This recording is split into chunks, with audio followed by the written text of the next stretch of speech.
യൂട്യൂബിന് വിട. സൂര്യയിലെ എല്ലാ പരമ്പരകളും സംരക്ഷണത്തിന് ശേഷം തികച്ചും സൗജന്യമായി സൺ നെക്സ്റ്റ് ആപ്പ് ഡൗൺലോഡ് ചെയ്യൂ. കണ്ടാസ്വദിക്കാം നിങ്ങളുടെ പ്രിയ പരമ്പരകൾ. നീയാണല്ലോ ഇപ്പൊ ഈ വീട്ടിലെ മനസാക്ഷി സൂക്ഷിപ്പുകാരൻ. മനസാക്ഷി സൂക്ഷിപ്പായിരുന്നോ? ആര് പറഞ്ഞു? ഞാനേ ഈ വീട്ടിലെ എവിടെന്നോ വന്നു കയറിയ ഒരാള്.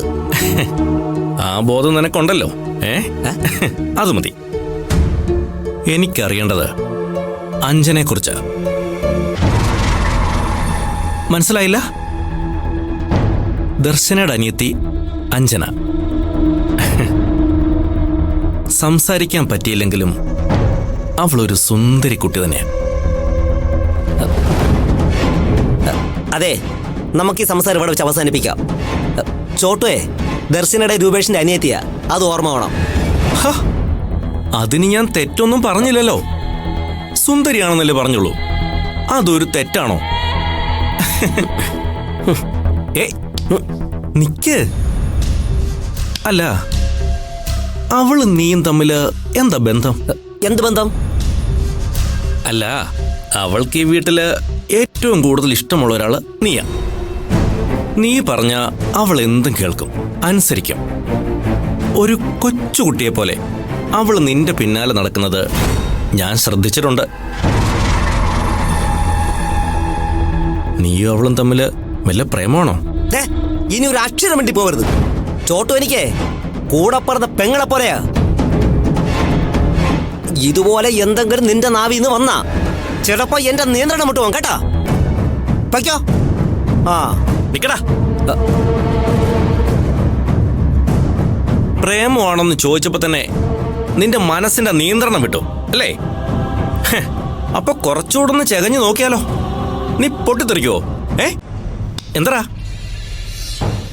എന്താന്ന്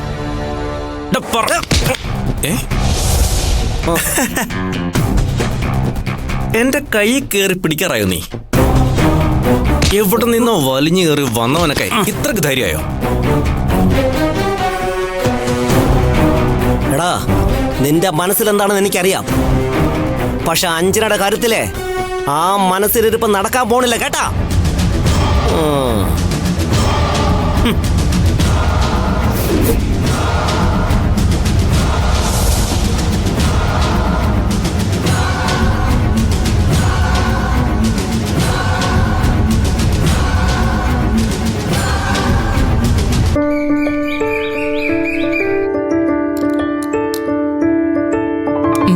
മതി, ഒഴിക്കട്ടെ. എത്ര നാളായി ഇതുപോലെ രുചിയുള്ള ഭക്ഷണം കഴിച്ചിട്ട്? ഇനിയിപ്പോ എന്നും വീട്ടിലെ ഭക്ഷണം തന്നെ കഴിക്കാം. ഒരിടത്തേക്ക് ഇനി ഞങ്ങൾ വിടുന്നില്ല. മതിയോ? ഈ നാട്ടിൽ തന്നെ എന്തെങ്കിലും ജോലി ചെയ്ത് ജീവിച്ചാ മതി. ഈ നാട്ടിൽ എന്ത് ജോലി ചെയ്യാനാമേ? വിദേശത്തുള്ള അവസരങ്ങളൊന്നും ഇവിടില്ല. എനിക്ക് തിരിച്ചു പോകാനാ ഇഷ്ടം. നിനക്കൊരു ജോലിയും കിട്ടി നിന്റെ കല്യാണവും കഴിഞ്ഞിട്ട് ഇനി ഞങ്ങൾ നിന്നെ വിടൂ. അല്ലാതെ അന്യദേശത്തു നിന്ന് വല്ല മദാമയും കെട്ടിക്കൊണ്ടുവരാനേ ഞങ്ങൾ സമ്മതിക്കില്ല. അതിന് മദാമ്മമാരെ കെട്ടണമെന്ന് ആര് പറഞ്ഞു? ഞാൻ പറഞ്ഞു. ഞങ്ങൾ തീരുമാനിക്കുന്ന ആളിനെ മാത്രം നീ കല്യാണം കഴിക്കാവൂ. അതുകൊണ്ടേ ഈ കുടുംബത്തിന് ഗുണം ഉണ്ടാവൂ. അല്ലേ ഏട്ടത്തി? കുടുംബത്തിന്റെ ഗുണങ്ങളൊക്കെ അവിടെ നിൽക്കട്ടെ. ജീവിതത്തിൽ നല്ലതെന്ന് തോന്നുന്നത് മാത്രമേ ചെയ്യാവൂ. അച്ഛനമ്മമാർ തെരഞ്ഞെടുക്കുന്നത് തന്നെയായിരിക്കും മക്കൾക്ക് ഏറ്റവും നല്ലത്. രഞ്ജിനി പറഞ്ഞതിനോട് തന്നെയാണ് എനിക്ക് യോജിപ്പ്. ഇനി നാട്ടിൽ എന്തെങ്കിലും ജോലി നോക്കിയാ മതി നീ.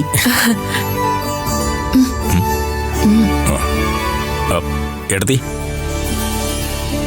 ഇവൻ പഠിച്ചത് ബിസിനസ് അഡ്മിനിസ്ട്രേഷൻ അല്ലേ? നമ്മൾ ഇവനെ വിദേശത്തൊക്കെ വിട്ട് ഇത്രയും കാശ് ചെലവാക്കി പഠിപ്പിച്ചതല്ലേ? അതിന്റെ ഗുണം നമ്മുടെ കമ്പനിക്കല്ലേ കിട്ടേണ്ടത്? കമ്പനിയുടെ ഏതെങ്കിലും ഒരു നല്ല പോസ്റ്റിൽ ഇവനെ വെച്ചാൽ അത് കമ്പനിക്കും ഗുണം ചെയ്യും. അതൊരു നല്ല കാര്യമായിട്ടാ എനിക്ക് തോന്നുന്നത്. ഇവൻ നമ്മുടെ കമ്പനി തന്നെ ജോലി ചെയ്യുന്നതാ നല്ലത്. അത് നടക്കില്ല.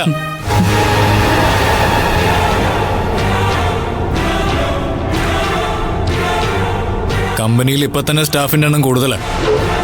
പുതിയൊരു പോസ്റ്റിംഗ് ഇപ്പോൾ ചെയ്യാൻ കുറച്ച് ബുദ്ധിമുട്ടാണ്. അതെന്താ അങ്ങനെ പറഞ്ഞത്? പുറമേ നിന്നുള്ള ഒരാൾക്ക് വേണ്ടി അല്ലല്ലോ ഞാൻ പറഞ്ഞത്. എന്റെ മകന് വേണ്ടിയല്ലേ. അവനെ ഇത്ര ദൂരത്തൊക്കെ വിട്ട് പഠിപ്പിച്ചിട്ട് അതിന്റെ ഗുണം നമ്മുടെ കമ്പനിക്കല്ലേ കിട്ടേണ്ടത്. ബിസിനസ് എങ്ങനെ കൂടുതൽ ലാഭത്തിലാക്കാമെന്ന് പഠിച്ചിട്ടല്ലേ അവൻ വന്നത്. ബിസിനസ് ലാഭത്തിലാക്കാൻ വിദേശത്ത് പോയി പഠിക്കേണ്ട കാര്യമൊന്നുമില്ല. എല്ലാം നല്ലതുപോലെ നോക്കിയും കണ്ടങ്ങ് നടത്തിയാൽ മതി.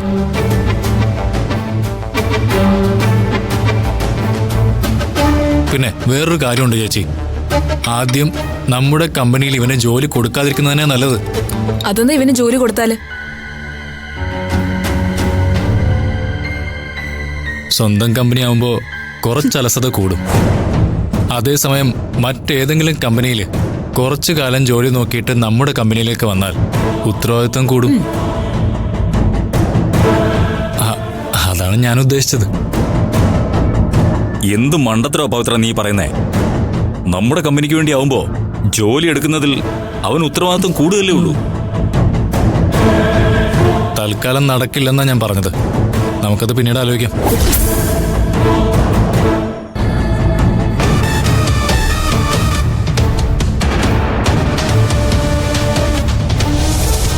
മോനെ മോനെ. കഴിക്കുന്നില്ലേ? മോനെ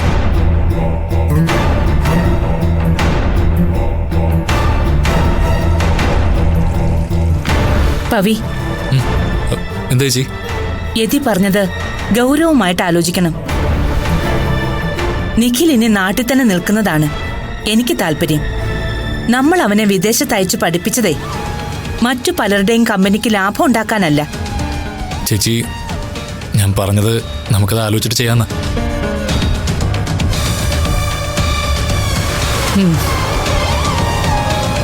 എടുത്ത് കഴിക്കുന്നില്ലേ?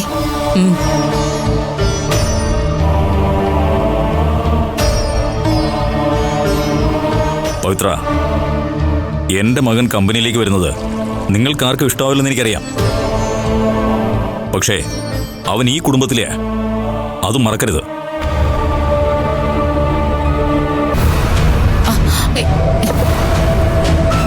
യതി കഴിക്ക്.